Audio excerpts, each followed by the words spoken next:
Hey everyone, I think I'm putting myself over here in the water. Yeah, right here in the water. Okay.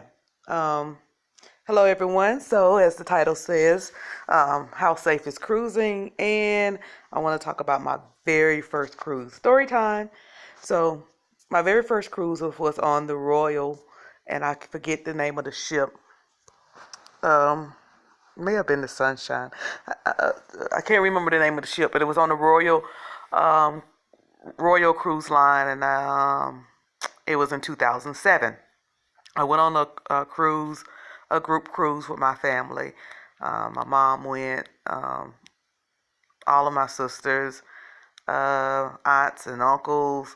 We um, we went with this company that's here locally based called Holiday Tours, and Holiday Tours take a like you on a bus, and they take you on to Daytona, and then you get on the cruise from there, and they take care of everything you pay through them. So that was my very first, how I did my very first cruise. Um, it was, like I said, it was a group. I mean, it was so many of us. We took probably 2/3 of that bus up, which made it so fun. So it was my first one. My mom had been on one. I think all of my sisters had been on one. My kids were so young that it was just hard for me to um, do one, because I didn't want to be away from them a long period of time. But the hubby had done retired, and he was home with them, and so okay, I'm going on a cruise with my family. So the first night of the cruise, I knew that I love cruising because the first night was very rough. I mean, you could not walk straight that night. That boat was, I mean, we wasn't even out. It seemed like we wasn't even out sailing 3 or 4 hours before, I mean, you could not stand straight up. And it didn't bother me one bit. Now, one good piece of advice that I was given before I got on that cruise was, as soon as I got on board, to go ahead to the buffet and start shoving food in. That was going to help me not be seasick. And that was some very good advice. And it's advice that even how many years later are we? 12 years later, I'm still cruising, that I still do and I still give. Is to get that food down. And because I find it very interesting, my very first one probably would have been for some people their last one. And I'm serious, y'all. That's how rough that first night was. But oh man, I had a great time, and I got the best sleep that I had gotten in years. Now, I don't know whether that was because I was taking a break from the children, and I was taking a break from old boy, the ex-husband. He was my husband then. But I got some good sleep that night. Or maybe it was because that ship was rocking like a crib, honey. It was like a lullaby. It rocked me right on to sleep. That sucker was like right back and forth. But like I said, if you tried to get up and walk, you were gonna be going from one side to the other. While we was in the dining hall eating, I was like, "What is that?" That's when I first began to feel, and they was like, "Yeah, we selling. It's the seas are rough." I was like, "Okay," I went on eating that evening. It didn't bother me any. So how safe is cruising? I often tell people that at this point in my life, we have to get in cars every day, and we see more car accidents than we see airplane accidents or cruise accidents. And that's not me trying to tell people to, just to make them feel safe. That's just the truth. That's just the truth. Concerning, and I know it's been a lot lately, it's been a lot of videos coming out about rough sea uh, cruises, and it's showing the cruise ships tilting and that. And that you could potentially get hurt, because if you're, let's say, in a dining hall and that happens, of course, a chair or a table could fall on you or something like that. But again, you hear of that. It's not very often that you hear of it at all. Um, the cruise ships are equipped for rough seas. Um, Usually, if a storm is threatening the area the ship is scheduled to sail in, the cruise line will reroute that ship. I know that to be true because, like I said, I started sailing in 2000, cruising in 2007, and just about every cruise there was a port that got canceled. Not every cruise, but a good bit of them. A port got canceled. In fact, Key West, Florida, was on a lot of my itineraries, but I just made it to Key West for the first time last year, this past November, because it was canceled like 3 or 4 times when I was on the cruise because of weather. So, the cruise ships, they are, safety first. Well, money first, then safety, but safety first. And normally they'll reroute the ship if the forecast is severe enough. Cruise ships can typically outrun a storm in most cases. But, again, you're going to experience some rough seas, especially as the ship gets closer to the edge of the storm. I have seen, actually, I think it was on my third cruise, I saw a tornado, and I took a picture of it, and I'm gonna find that picture and post it one day. But I saw a tornado out in the sea, forming in the sea. The ship that I was on was just as still and smooth. I mean, we were sailing, but it was just as smooth because we was sailing kind of away from it, and the tornado was going the other direction, forming on the water. But our cruise was just as still, and I could see it just clear enough to take a picture of it. We was all just standing out there on deck looking right at it. So we was better off on that ship than people were on the land. Now, with anything, anything could happen. Things could happen. That's, waking up in the morning is a risk. Sitting in your house is a risk. I heard a content creator say today that a lot of people go missing on ships, and that's extremely true. That's very true. Let me get some numbers here. I was going to try to say that word, but I'm not going to do it. And that's true. But not as much as people, on land. It doesn't, people on land obviously go missing. So it could happen anywhere. I'm trying to get some numbers or some report on how often it happens, and why it happens. Okay, in reality, there have been a shocking number of cruise ship disappearances. Over 165 people missing since 1995. So over the last, let me see, in 95, I was, 25? So over the last 25 years, or 24 years, there have been 165 people missing. Again, over the last 24 years, there's been 165 people missing on a cruise ship. To me, that's not really shocking. I mean, it's not good. It's not good, but it's like it's not a big, huge number for 24 years. And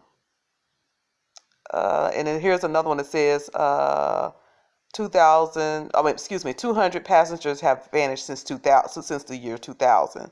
So that's 19 years, 200 people. And the cause usually is there is crime that goes on ships, and a lot of times I get laughed at and picked at because I'm a safety girl.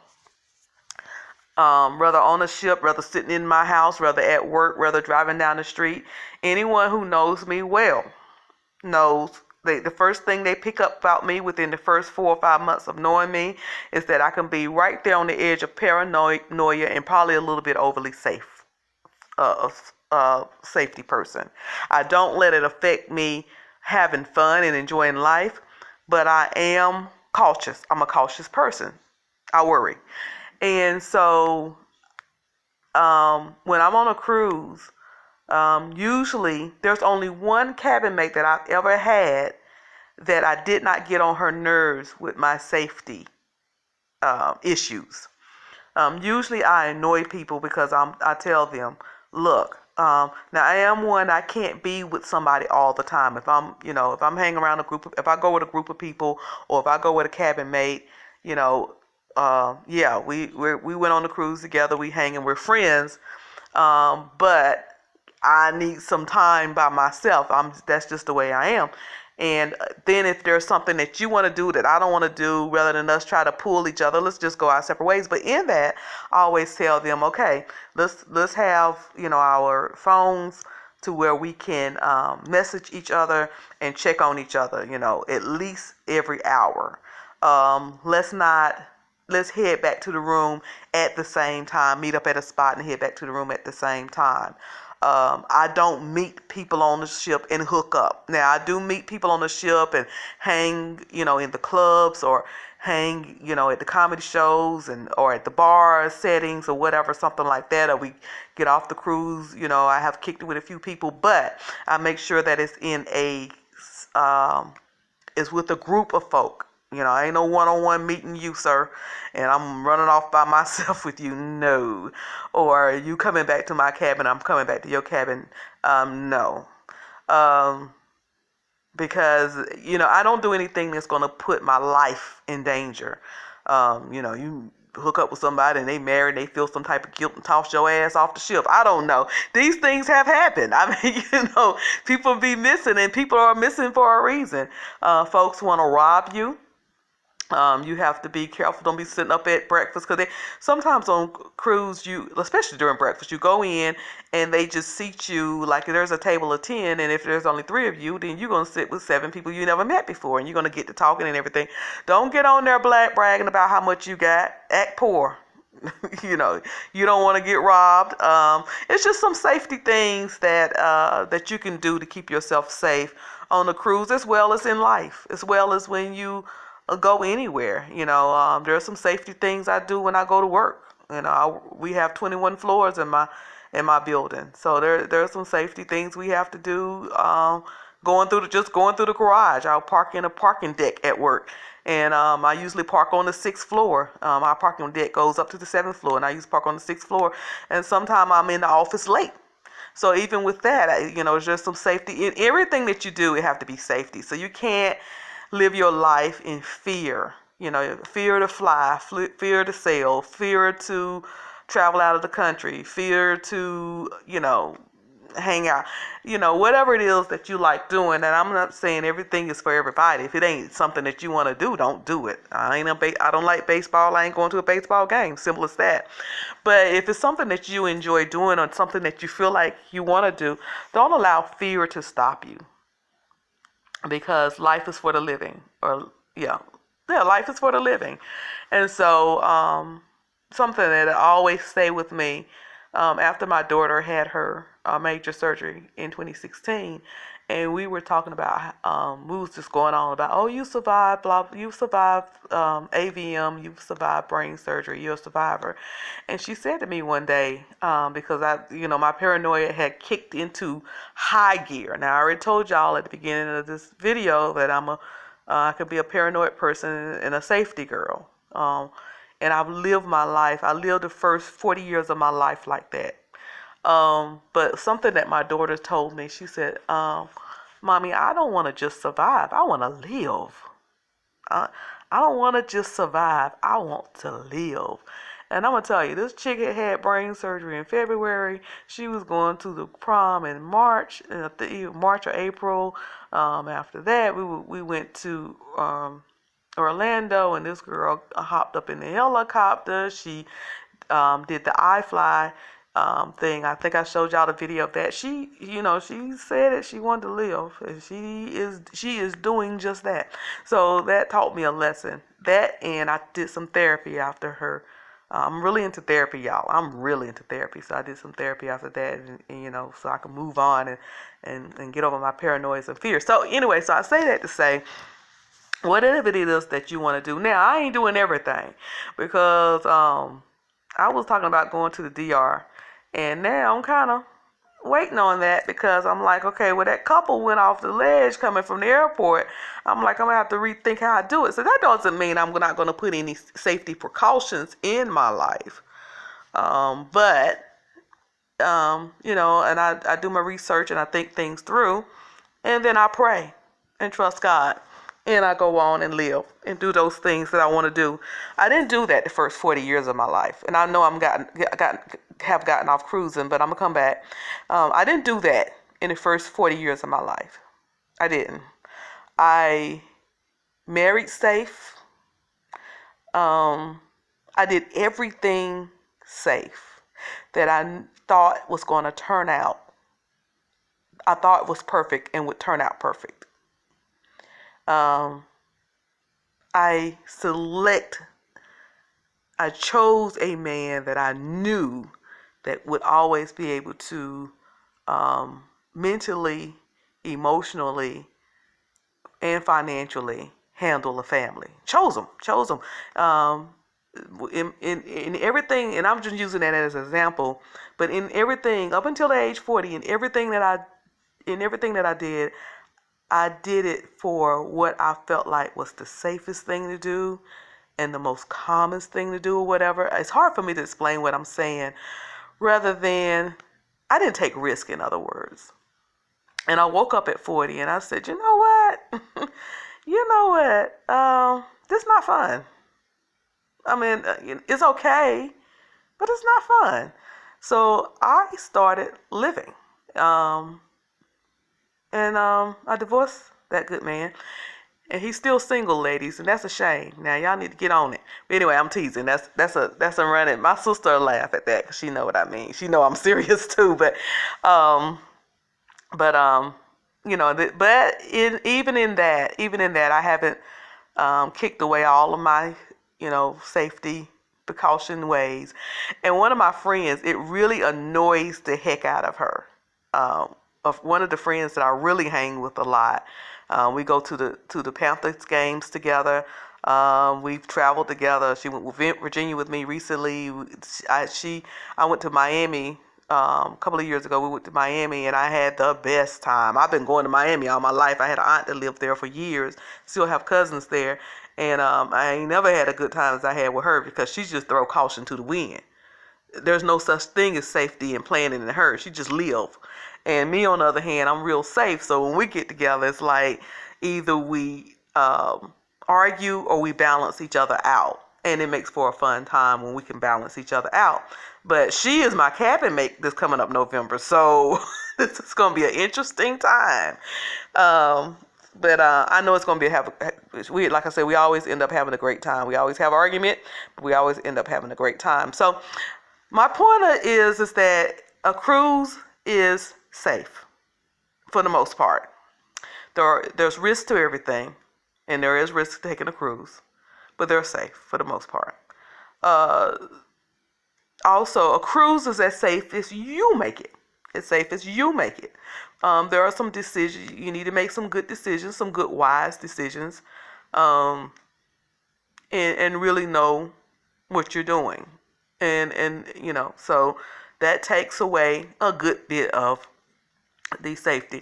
It's a running joke that I have that me and my mom always say when people tell us, oh, I ain't getting on no boat. I can't drink all that water. Okay, that's an easy fix. Don't drink all that water. In fact, don't drink any of it. Stay your ass in the ship. And you won't have to worry about drinking all that water or swimming in it, because stay in the ship. Okay, just stay in the ship. But that's something that me and my mama always laugh at. Hey, y'all, Lockhead Boss Lady, go check out her page. It just dropped down on my thing. And anytime, you know what? When I'm using this app, it records the screen. So anytime I see that when it pop up a notification that somebody's live or someone have a video, I'm gonna let people know, because obviously I'm getting a notification, so it's somebody I'm like, so I'm gonna let y'all know. But anyway, so yeah, cruising is in my first cruise, like I said, was 2007, and and I loved it. I fell in love with it. It became my most favorite way to travel. I do still enjoy other modes of travels, and I do other other methods or modes of traveling more than cruising. But cruising is my favorite. I always look forward to it. I'm almost obsessed with it because I like it so much. So um, this is another interesting thing about my first cruise. When I went in 2007, during the time, like I told y'all before, I was married at the time, and I was going to an apostolic Pentecostal church. And I was very, very involved and dedicated to everything that had to do with being an apostolic, including not wearing jewelry, not wearing makeup. I didn't listen to secular music. I didn't drink. Y'all, I didn't start drinking until like 2009, maybe. Nope. I didn't start drinking until 2011. It's when I started drinking.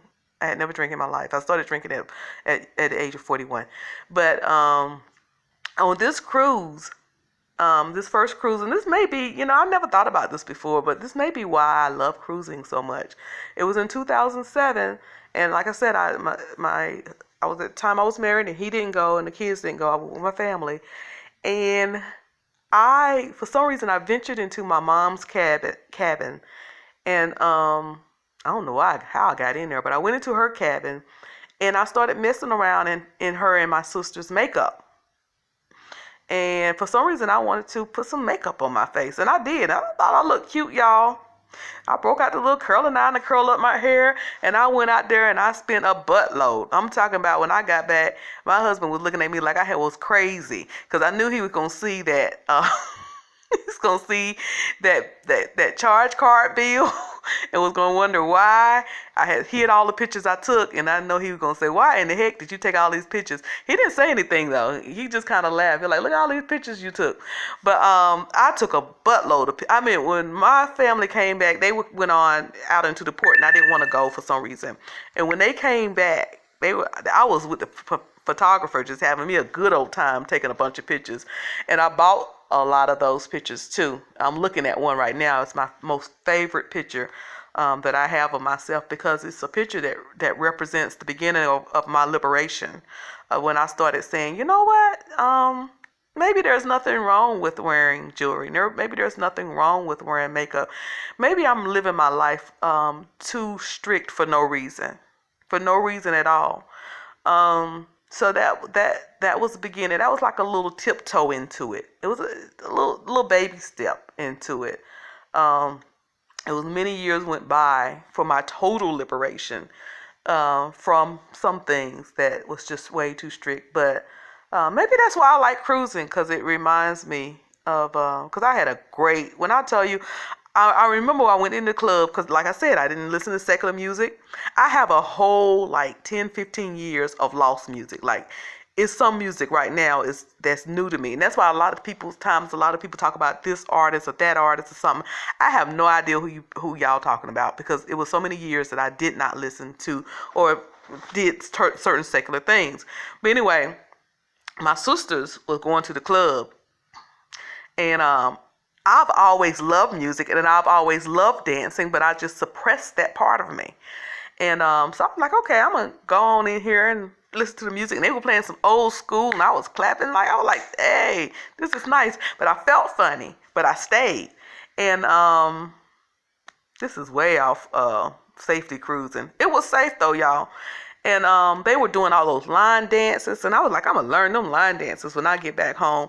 So like I said, it was the first part of my liberation, and probably the beginning of the breakdown of my marriage. But it's okay. That's okay, because having to do it all over again, picking him, I would pick him all over again, because if I didn't, I wouldn't have the children that I have. And I like my selection of children.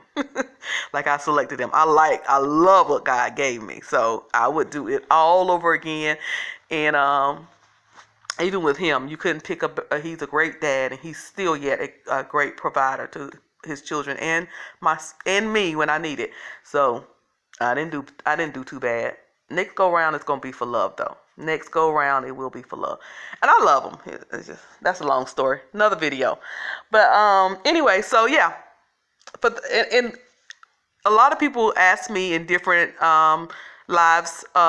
I was going to stop talking about cruising and just kind of take my cruising to another channel, and so they can go into another sector of YouTube. But I do find that in this sector, a lot of people will email me. I hadn't checked my email in days, and I went in there and there was an email that I missed from somebody asking me some questions about some cruising. And this upcoming cruise that I'm doing in November, they were asking me about that group cruise. So I get a lot of that. I was in a live today where someone asked me, somebody I didn't even know, they asked me when is the next cruise, and I was able to give them some information.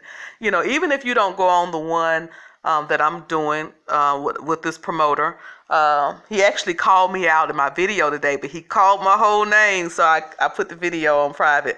But with this cruise that I'm doing with this promoter, whether you want to go on this one is a great one if you're over 30. It's a great one to go on if you're a first-time cruiser. But even if you want to do something different, if you need any help from me or you have any questions for me, I'm more than willing to answer, because I love cruising and I love talking about cruising and I love watching cruising videos. And if I don't have the answer, one of the people who has cruised as much as I have or more than I have, because I enjoy it. So, and that's why I keep doing these videos. Like I said, it's safe. You're probably more safe on the cruise than you are driving to work in the morning. I shouldn't say that. I've been driving to work all this time. I've been fine. Thank you, Lord. But yeah. So thank you for tuning in. For those of you who tune in, if you, like I said, if you have any questions, just hit me down there in the comments or email me boss.faye@yahoo.com. That's boss.faye@yahoo.com. My email address. I don't think I'm a boss. That's actually incorporated in my name. That's actually somewhat my name. So it ain't my, I'm a boss by blood. Anyway, boss.faye@yahoo.com. Or you can, if you're on my Instagram page, you can hit me in the DMs. Yeah. Or just, you see me around, just ask me. So y'all have a great Saturday. I'm going to fix me some dinner, and then I'm going to probably hang around YouTube a little bit more. I was supposed to go out of town this weekend, just down to Charlotte, but the weather was not great. We had some tornadoes yesterday. And some tornado warnings yesterday and some really bad weather, and it didn't get much better today. We don't have the winds and the tornadoes and things have gone, but it's still rainy and there's an overcast. So I didn't think we would have a great time in Charlotte. So maybe we'll try again next week. Hopefully, because it's driving me crazy that I have been in town for more than 3 weeks. It's just driving me crazy. I need me a trip, need to do something, but I didn't want to go there and couldn't walk around like I had planned. We were going to take the train, so I wasn't going to have my car with me. We were going to take the train, and it was going to stay downtown and walk wherever the places we need to do, Epicenter and all that. But with it raining and overcast, and then my daughter, her allergies started messing up, I said, I'm not paying this much money to do all this for us not to have a great time. So we are postponing that. So I'm going to be around for the rest of the day worrying y'all on YouTube. So I need y'all to go live or do something to entertain Miss Cruiser. Y'all have a great evening. God bless you. Thank you so much for your support.